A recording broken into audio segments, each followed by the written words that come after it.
जप्दै जप्दै गए ओम नमः शिवाय जप्दै जप्दै गए। दर्शकबिन नमस्ते, म तेजङ। हाम्रो आज कार्यक्रममा आज हामी पुगेका छौँ, घरकै फ्यामिली हामी यहाँ यो कोइलाबास जानकी मन्दिरमा हामी पुगेका छौँ र जानकी मन्दिरमा आज हामी यहाँ पुगेका छौँ। धेरै पहिला हाम्रो बुवाले यहाँबाट नुन बोकेर लग्नुहुन्थ्यो, भेलीहरू बोकेर लग्नुहुन्थ्यो, यहाँ आउनु भएको थियो हाम्रो बुवा।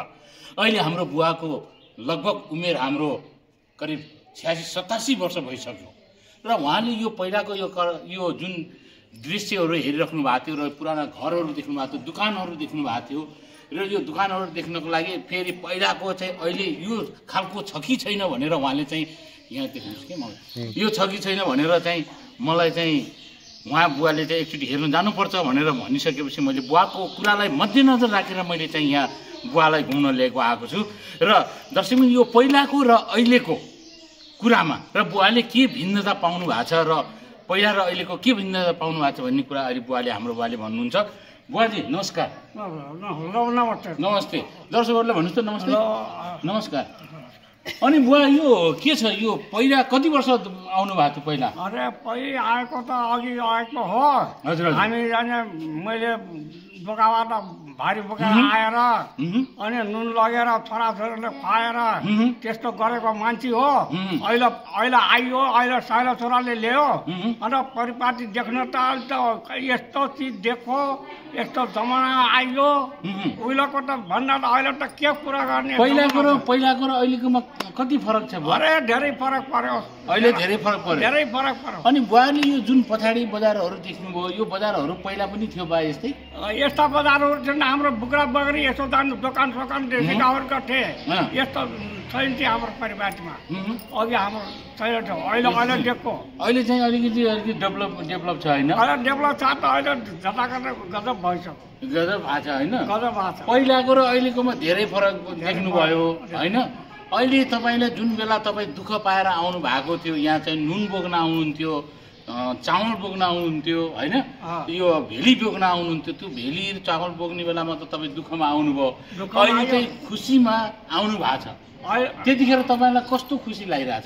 अहिले एकदम उहिले त्यस्तो गरेको हो। अहिले जाने साइला छोराले गाडीमा लिएर आयो, मलाई सब देखायो, खुसी लागेको छ, गजब भएको छ। अहिले चाहिँ मलाई खुसी लागेको छ देखो। अहिलेको भन्दा अहिले परिपाटी धेरै राम्रो देखो। उहिलेको जस्तो अहिले छैन, अहिले परिपाटी छ। अनि बुवाले यो ठाउँमा 50औं वर्ष अगाडि आएको ठाउँमा म फेरि आउँछु भनेर सोच्नु भएको थियो कि नै? मैले सोचेको थिएन, छैन छोरा ल्यायो। अनि मैले आउन भने सोचेको सानो छोरा जान्छ भनेर सानो छोराले लिएर आएको गाडीमा आइयो। उहिले भारी मलाई पनि के लाग्यो भनेपछि कस्तो लाग्यो भने हाम्रा बुवाले पहिला यहाँबाट नुन लग्नुभयो, चामल लग्नुभयो, भेली लग्नुभयो, अन्य दुःख गरेर चाहिँ यहाँबाट बोक्नु भएको रहेछ र मेरो बुवाले चाहिँ कसरी दुःख गरेर बोकेर लगेर हामीलाई खुवाउनु भएको रहेछ, हामीलाई चाहिँ पाल्नु भएको रहेछ यहाँबाट होइन। कुन बेलालाई चाहिँ त्यस्तो लागेको कारणले गर्दाखेरि अहिलेको प्रिन्टमा यो देखाउँ भनेर मैले चाहिँ हाम्रो बुवालाई चाहिँ यहाँ ल्याएको र बुवाले अहिले यहाँ चाहिँ बुवा चाहिँ यहाँ खुसी हुनुहुन्छ होइन? त्यसै गरी म अहिले हाम्रो भिनाजुसँग अब उहाँको ज्वाइँ भिनाजुसँग गेतलालजीसँग म उहाँ चाहिँ गफ गर्नु। हजुर नमस्ते। नमस्कार। अनि के छ हाम्रो यो अति राम्रो खुसी छ। म भनौँ यहाँ बुवाको जेठो ज्वाइँ। हजुर हजुर। र मेरा यी साली भाइ मेरो सानो सालो अहिले यो अवस्थामा यहाँ जाउँ त भिनाजु। अब हिजो चाहिँ दसैँको एउटा चाड पर्यो र फेरि पनि यो दसैँलाई थाँती राखेर आज दोस्रो दिनमा गएर यो मन्दिरमा घुमौँ, पुरानो चिनारी हेरौँ भनेर। योभन्दा पहिला आउनु भएको थियो कि नै? नै, म एकचोटि पहिलो आएका थिएँ। कति वर्ष अगाडि आउने बेला करिब म 32-33 सालमा म यो ठाउँमा आइपुगेका थिएँ। अहिले मेरो उमेर भने 61 वर्ष भयो र त्यसै प्लेटमा अहिले यो हेरौँ त भनेर जाउँ भिनाजु। एउटा यो अवसर पनि हो भनेर अब भोलि यस्ता मौकाहरू पर्दैन, यो तीर्थ घुम्नु पनि पर्छ। अब त उमेरले पनि त्यसै अलिकति भनौँ बनाउँदै गयो। आज घरका कामहरू विविध कुराहरूलाई थाँती राखेर आज यो हेरौँ त त्यो दृष्टि कस्तो छ पहिलाको दृष्टि हैन पहिलोको भन्दा अहिले के भइसकेको छ त भनेर भन्दाखेरि मठ मन्दिरहरू देख्ने बेला कोइलावासको अलिकति केही अब यसले केही पोल्ट्री फेर्छ कि भन्ने जस्तो लागेर र विगतका दिनमा त भनौँ यो खोलै खोल सारा भनौँ दिशा पन्छ्याउँदै मजासँग भनौँ बाटामा हिँड्थ्यो भने अहिले गाडीको भनौँ एउटा साधनमा एउटा हाम्रो साइला सालो भन्ने एउटा गाडी चालक र उनकै एउटा सेरोफेरोमा उनकै गाडी भएकोले जाउँ भिनाजु भनेर अहिले भनौँ यो उसमा आएर मठ मन्दिरमा अनि यो जुन तपाईँ अहिले यहाँ आउनु भएको छ 32 वर्ष अगाडि यो मन्दिर पनि यस्तै देख्नु भएको थियो कि केही मन्दिरमा केही फरक देख्नु अब प्रत्येक वर्षमा भनौँ केही परिवर्तन हुन्छ र हेर्दाखेरि र अहिले हेर्ने बेला त यसको दृष्टि नै अर्कै भएको रहेछ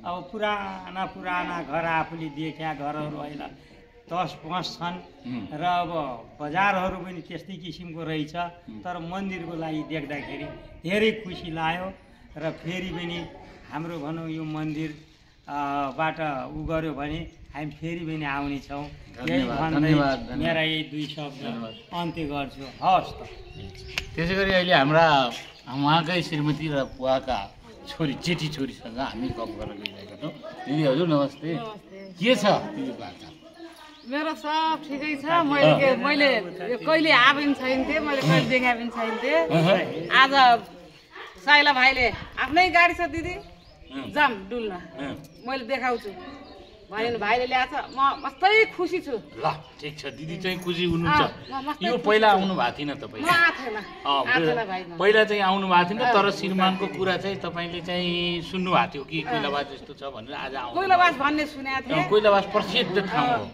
हैन कोइलावास भन्ने कता कता तपाईँले सुन्नुभयो होला बुवाले चाहिँ यो चाहिँ यहाँबाट नुन चामलहरू लगेर गएर खुवाउनुहुन्थ्यो घोडाहरूले बुवाहरूले बोकेर लग्नुहुन्थ्यो भन्ने कुरा सुन्नुभयो होला पुराबरी सुनेको थिएँ म कहिले आएको छैन थिएँ आज पहिलोपटक आएँ त्यस कारणले गर्दा पनि तपाईँलाई जहाँ आउने मन लाग्यो बुवाको कुरा सुनेर पनि आउने मन लाग्यो आज आइयो देखियो खुसी लाग्यो अनि बुवाले कतिको दुःख गरेर मलाई हुर्काउनु भएको रहेछ भन्ने कुरा त्यस्तो मनमा के फिल छ कि छैन भयो यहाँबाट जाँदै यहाँबाट नुन लग्दै खुवाउँदै हामीलाई गरे दुःख गरिकन लग्नु भएको रहेछ भन्ने त्यस्तो लाग्यो होइन ल धेरै धेरै धन्यवाद दिदीलाई त्यसै गरी हाम्रा बुवाका यहाँ कान्छी छोरी चाहिँ यहाँ अहिले हुन्छ गङ्गाजी उहाँको नाम पनि गङ्गा धर्मकर्म पनि उहाँले चाहिँ धेरै गर्नुहुन्छ र आज यही धर्मकर्ममा आउनु भएको छ उहाँ र गङ्गाजी नमस्ते आराम हुनुहुन्छ नि होइन तपाईँ कान्छी छोरी होइन अनि के छ यो दिदीले जस्तो कुरा सुनेको हो कि पहिला तपाईँ पनि आउनु भएको थियो कि के थियो त्यतिखेर आउनु भएको थिएन होइन अनि यो जतिको दुःख जुन चाहिँ बुवाले अनि बुवाले मात्र होइन कि अरूले नेपालीहरूले यहाँबाट पहिलाहरू चाहिँ सामानहरू लाने होइन यी कुराहरू त सुन्नुभएको थियो त्यतिखेर तपाईँले यस्तो कोइलावास त प्रसिद्ध ठाउँ हो त्यतिखेर तपाईँलाई चाहिँ कस्तो लागिरहेको थियो जाउँ जस्तो लाग्थ्यो कि लाग्दैन थियो लाग्थ्यो होइन अनि तर आउनु भएन तपाईँ धेरै वर्ष यहीँ नजिकै मान्छे भएर पनि आउन सकेको थिएन अब दाइले ल्याउनु भयो आइयो खुसी लाग्यो रमाइलो लाग्यो आज चाहिँ धेरै खुसी छौँ खुसी हुनुहुन्छ होइन हजुर ए ल ठिक छ धेरै धेरै धन्यवाद दर्शकबिन म ज्वाइँसँग कुरा गर्न गएको छु ज्वाइँ साहब नमस्ते नमस्ते अनि के छ ज्वाइँ साहब तपाईँको हालचाल ठिकै छ हजुर आरामै छ ठिक छ नि अनि यो ज्वाइँ साहब तपाईँ कान्छो ज्वाइँ होइन कान्छो ज्वाइँ तपाईँ चाहिँ यो कान्छो ज्वाइँ हुनुहुन्छ यो सुन्नुभएको थियो तपाईँको घरका बुवा आमाले पनि चाहिँ हामीले कोइलावासबाट सामानहरू बोक्ने गर्थ्यौँ डोकामा बोक्ने गर्थ्यौँ ल्याउने गर्थ्यौँ तिमीहरूलाई यसरी हामीले पालेको यसरी चाहिँ यस्तो गरेको भन्ने त्यस्तो कोही सुन्नुभयो हजुर हजुर मैले धेरै वर्षपछि मैले मेरो बुवा आमा त नै बुवाको मुखबाट सुनेको हो मैले यो कुरा धेरै वर्ष पहिले अब हामीले घोडा लाद्ने घोडाबाट अब उहाँबाट भएका चिजहरू यता ल्याउने यताको चिज उता लग्ने अनि त्यस्तै गर्दा गर्दै बाटोमा बसेर बासो बसेर खाने बस्नेदेखि लिएर बसिकन सबै रमाइलो सबै गरेको कुराहरू बताउनुहुन्थ्यो खुसी लाग्थ्यो हामीले कस्तो ठाउँ रहेछ र त्यस्तो नुन बोक्ने ठाउँ जाम्तो हेर्न भनेर आज पुर्खाहरूले गरेको कुरालाई सहज गर्दै हामी यहाँ हेर्न आइपुगेका छौँ तर वास्तवमा यो ठाउँ रहेछ नुन बोक्ने ठाउँ भनेको साँच्चै भन्दा रहेछ भन्ने मलाई लागिरह्यो आज आज चाहिँ त्यस्तो लागिरहेको थियो तर तपाईँ यो सुन्दै पनि आउने ट्राई चाहिँ गर्नु भएन त्यस्तै अब के भनौँ अब दैव संजोग भनौँ के भनौँ अब त्यस्तै मौका पर्यो अब हामी यहाँ घरमा बस्ने मान्छे हैनौँ हामी पनि अब देश विदेश परदेशमा गएर घुम्ने मान्छे हामीलाई यति नजिकको ठाउँमा आउन पाइएन त्यसको लागि धेरै दुःख लाग्यो तर यो ठाउँमा आउन पर्ने रहेछ घुम्न पर्ने रहेछ भन्ने कुरो अलि थाहा भयो तर यो जानकी मन्दिर हाम्रो यो कोइलाबासमा हाम्रो यो जानकी मन्दिर भएको हुनाले हामीले आज यसको दर्शन गर्न पाइयो त्यसमा धेरै खुसी लाग्यो हामीलाई अब यो दर्शकहरूले के भन्न चाहनुहुन्छ उहाँ कोइलाबास फेरि एकचोटि दर्शन गर्ने ठाउँ हो भन्न चाहनुहुन्छ के भन्न चाहनुहुन्छ आफ्नै गाउँठाउँको हामी कति टाढा टाढा त दर्शन गर्न जान्छौँ भने आफ्नै गाउँठाउँको होइन मठ मन्दिरहरू यस्तै कोइलाबासमा यो जानकी मन्दिर जरुर जसले पनि भिजिट गर्न चाहनुहुन्छ घुम्न आउनुहुन्छ भन्न म चाहन्छु यसको लागि हस् त अब दर्शकलाई लास्टमा यही भन्न चाहनुहुन्छ दर्शकहरूलाई यही भन्न चाहन्छु कि आउनुहोस् एकचोटि घुमेर जानुहोस् चाहे हाम्रो यो अब यो भन्न भनेको हाम्रो एउटा दुर्गम जस्तो ठाउँ हो तर त्यही पनि अहिले सहर भइसकेको छ आउनुहोस् घुम्नुहोस् जानुहोस् केही उसको लागि केही दुःख छैन दर्शकबिन तपाईँहरू सुनिसक्नुभयो हाम्रो अरविन्दजीको कुराहरू उहाँहरूले चाहिँ यो सल्लाह सुझाव के दिनुभएको छ भने फेरि पनि तपाईँहरू यो कोइलाबासमा आउनुहोस् र घुम्नुहोस् र उहाँ बुझ्नुहोस् पुरानो पुर्खाले नुन भेली रासन पानी बोकेको ठाउँ हो भनेर उहाँले सल्लाह दिनुभएको छ यो अर्जुन सरले हवस् त उहाँको सल्लाहलाई मानेर तपाईँहरूलाई चाहिँ एकचोटि एकपटक कोइलाबास घुम्न आउनुहोस् दर्शकबिन तपाईँहरूले सुनिसक्नु भएको छ यो तपाईँहरूले यो फ्यामिलीका कुराहरू सुन्नुभयो र सबैले हाम्रा नेक्स्ट टाइम हाम्रा जति पनि हुनुहुन्छ हाम्रो पहाड क्षेत्रमा बस्ने नुन भेली होइन अन्न पानी सबै चाहिँ यहाँबाट बोकेर कोइलाबासबाट टाढा टाढा पहाडमा लग्नु गर्नुहुन्थ्यो उहाँहरूको छोराहरूले पनि यसै गरी कुनै पनि बुवाहरूलाई पहिला दुःख पाएकोलाई एकचोटि सुखमा र त्यो ठाउँ देख्ने मौका चाहिँ दिनुहोस् म त्यही नै हजुरहरूलाई रिक्वेस्ट गर्छु र उहाँहरूले पहिला गरेको दुःख यो घोडामा हिँडेको दुःख भारी बोकेर हिँडेको दुःख र डोकामा बोकेर हिँडेको दुःखहरूलाई चाहिँ यसो सम्झेर आफ्नो बुवा आमाहरूलाई चाहिँ यो